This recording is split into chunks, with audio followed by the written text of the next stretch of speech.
So another week has come and gone, and we have another episode of The Promised Neverland. Once again, another enjoyable episode. Not as perfect in the visual department, a lot more inconsistencies that I noticed in this week's episode, but in terms of the directing, the overall voice acting and performances, and the story content as well as the characters, that was still top notch. So this was still a wonderful episode of The Promised Neverland. Seeing Krone in animation and having voice acting, I was so excited for even before it actually got an anime announcement. Krone is such a fascinating character to me, and now I can finally start highlighting why. Because this episode showcases why Krone is such a wild card. Krone gets brought in to help Mama, and Mama is saying like, hey, keep an eye on these kids here because shit's going wrong. We don't want the higher ups to know that I'm kind of ruining the plantation here. And Krone sees an opportunity for self-gain of, hey, if I can catch these kids and expose what happened here, I'll be the mama of the house. I love it when you have a character who's brought in to help one, but then they just see their own self-gain and what they can gain from screwing over someone else. And you know, this isn't just going to be a typical, oh, it's now 2 versus 3. It almost feels like there's now 3 parties at play, all gunning for each other, and that's exciting.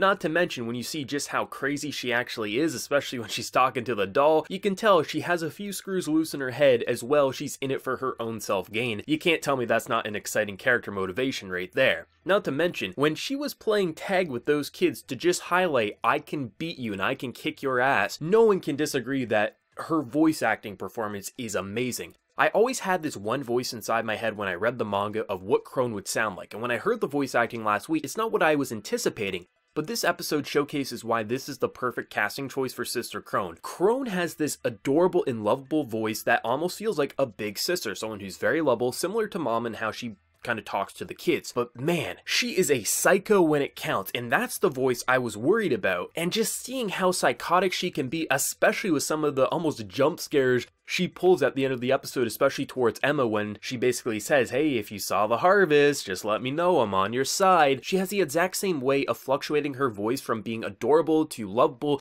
to absolutely terrifying and could cut off your head. That's what we want to see, and just seeing how they executed her many ranges of her psyche, being kind of down to earth, kind of backing her boss there. I'm your second in command, I'll help you out, Isabella, and then I'm actually kind of psycho talking to this doll thinking it's my kid, to then how she was playing tag. Like, that's the type of voice acting performance you wanted to hear for a character like Krone, and they absolutely nailed it. One of my favorite parts in this episode is I never knew what type of OST I would want for a series like this, but that game of tag at the end of the episode, they directed it like the happiest and most slice of life, happy fun time scene you could imagine. You know it's terrifying because this is basically Krone just proving, hey, I can kick your ass. But they're playing this music that is so peaceful and giddy and just something that's full of joy. But it's a scene that shouldn't feel like that, and it's so perfect. The music is so polar opposite to what's truly going inside our main 3 characters' head, and that was absolutely incredible. The music has been good from episode 1 up till now. They have a lot of very dark and disturbing tracks, but when they want to make it a little peaceful and make it disturbing in its own way because you shouldn't have peaceful music in this situation, they're absolutely hitting it out of the park. I love seeing these characters because right now we're getting inside both parties' heads right now.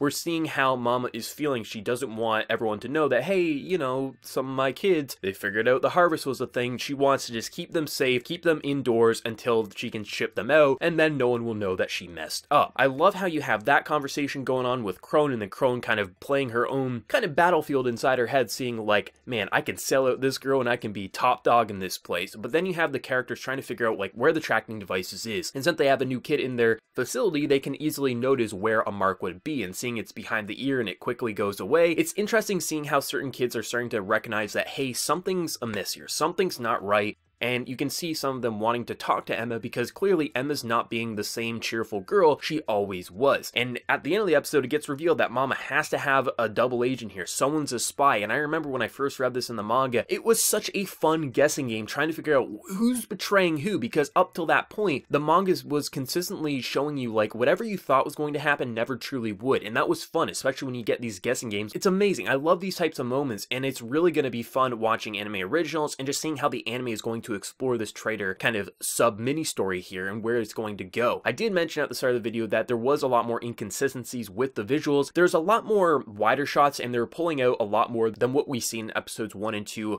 a lot more highlights of under-detailed facial shots. It hasn't been a common issue yet. This is the first time I really thought the visuals have had more than one shot that was lackluster, so hopefully going forward we won't notice this more and more, but luckily the directing was still on point. I love how they're cutting away, how they're really making this feel like a horror anime, especially when they do almost jump scares. Jump scares generally don't work unless you're in a video game, is how I personally feel, because at least at that point you're in control, where when you're just watching a story you can almost expect the jump scares, and even when you can maybe anticipate the jump scares in this show, it's just how they build up with the music and then just seeing the reactions of terrified children, because they know, man, we're probably absolutely screwed. And it's just fun seeing how they're kind of debating how this plan should go, and the idea of training the kids by playing tag or just teaching them their intelligence and just kind of their secrets and how they think, that's exactly how you should train and kind of get under the radar, and how you can train these kids so they can escape. I have seen some people say like Emma's wanting to save everyone is pretty cliche and stupid, but you have to really think about this. This is a family. They grew up together. Would you want to just abandon your family because it's an impossible situation? No good person would want to try to help their entire family, even if it is impossible. Not to mention, if it was just our central three characters escaping, that would be a lot less entertaining for the first arc. So I actually like how Emma is the one trying to figure out the impossible situation, while you have these other two who clearly see it is impossible, but you can always turn an impossible situation into a win, especially when you have three brainiacs on your side.